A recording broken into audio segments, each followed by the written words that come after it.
Okay, so Chapter 6 discussion board that has all to do with barriers to entry in various industries. So, barriers to entry in the airline industry. I think the most obvious one would probably be a high startup cost, and that's pretty obvious just because the technology needed for aviation is very costly compared to other industries that you can get started in for cheaper, especially like if you were to start like going into a small business or something. So another barrier would be there's lots of regulation, so lots of laws, lots of government interference to ensure safety.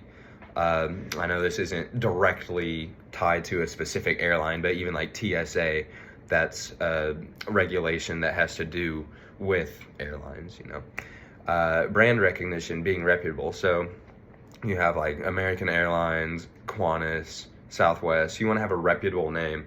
There are airlines I know, like such as Spirit Airlines, that are viewed as maybe not having the most reputable services, not the most hospitable services is a good way to put it, I guess.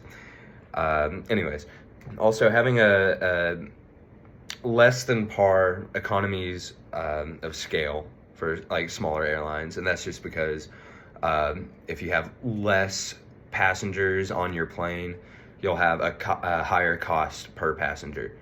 So industries with a lower barrier to entry level, that includes things like retailing, professional services, e-commerce, and even real estate, which I'm about to touch on because that's my industry. So real estate barriers to entry, that includes things like you need to be licensed, and I know that can take a long time to get, especially if you take an online course for it.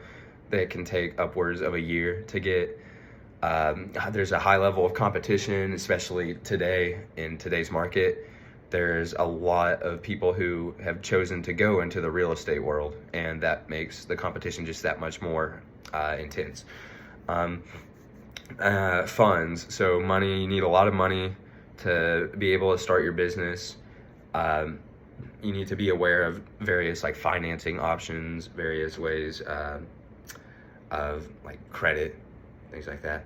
Okay, and then economies of scale, how this relates to everything. So that's because the larger the industry or production level, the greater the savings on costs will be. And so that's pretty much self-explanatory. It just means, well, like the airplane example earlier, if you have more passengers on your plane, so if you're flying like a 747 or like a Airbus or something, you'll have a lot more passengers, which will in turn give you a lower cost per passenger. And again, like dealing with airlines, but also with real estate, this one, brand loyalty. So reputable brands will attract more customers than newer brands that like they have yet to gain their trust, basically. And that's interesting because in the real estate world, I can think of like Keller Williams, D. Williams Group. I have a neighbor, Rod Holland. He's big in Rockwall, Texas. Just all these names that come to mind when I think of real estate. And I know there are some that I would view their name and think like, who's that? And so they may be a very reputable brand, but there's no really brand recognition there. And so I can't really be loyal to a brand I know very little about. And so that's a little bit about barriers to entry.